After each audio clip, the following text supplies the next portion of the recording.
Set ও function অধ্যায়ের তালিকা পদ্ধতি এবং সেট গঠন পদ্ধতি এই দুইটা আমাদের জন্য মাস্ট বি ইম্পর্টেন্ট। সো আমরা একটু খেয়াল করি। সর্বপ্রথমে দেওয়া আছে তালিকা পদ্ধতি।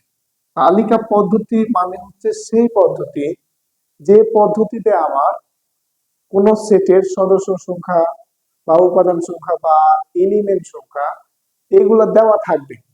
তাহলে আমি এখানে দেখি, এখানে আমার তালিকা পদ্ধতিতে দেওয়া আছে একটা সেট এবং এই সেটের সদস্যগুলো দেওয়া আছে।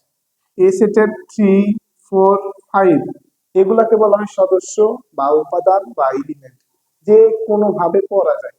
সুতরাং আমরা এখানে দেখতে পাচ্ছি যে এই সেটের সদস্য উপাদান এলিমেন্ট গুলো দেওয়া আছে এবং আমরা জানি যে তালিকা পদ্ধতি সেই পদ্ধতি যে পদ্ধতিতে আমার উপাদান সংখ্যাগুলা, সদস্য সংখ্যাগুলা, এলিমেন্ট গুলা দেওয়া থাকে। তাহলে এ সেটের উপাদানগুলা যেহেতু দেওয়া আছে সেহেতু এই সেটটাকে বলতে পারবো আমরা কি, এটা হচ্ছে আমার তালিকা পদ্ধতি। এবং আমরা এদিকে একটু খেয়াল করি, বি সেট সমান 2, 4, 6। তাহলে এটা কোন ধরনের পদ্ধতি হবে? তালিকা পদ্ধতি। তার একটা প্রধান কারণ হচ্ছে যে এগুলোতে আমার সদস্য সংখ্যা, উপাদান সংখ্যা, এলিমেন্ট সংখ্যা এগুলো দেওয়া থাকবে। সেটাই হচ্ছে আমার তালিকা পদ্ধতি। এবার আসি আমার সেট গঠন পদ্ধতি। সেট গঠন পদ্ধতি হলো সেই পদ্ধতি যে পদ্ধতিতে আমার এলিমেন্ট সংখ্যা, উপাদান সংখ্যা এবং সদস্য সংখ্যা কোনোটাই দেওয়া থাকবে না।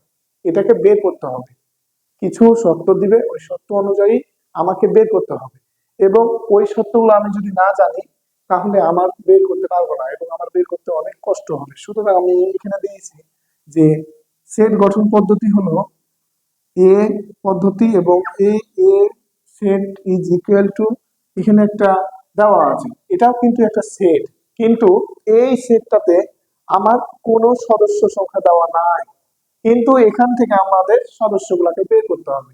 তাহলে সেট গঠন পদ্ধতি হলো সেই পদ্ধতি যে পদ্ধতিতে আমার সেটের উপাদানগুলা, সেটের সদস্যগুলা এবং সেটের এলিমেন্ট গুলাকে আমাকে বের করতে হয়, এখান থেকে আমাকে বের করতে হয়, সেটা হচ্ছে আমার সেট গঠন পদ্ধতি।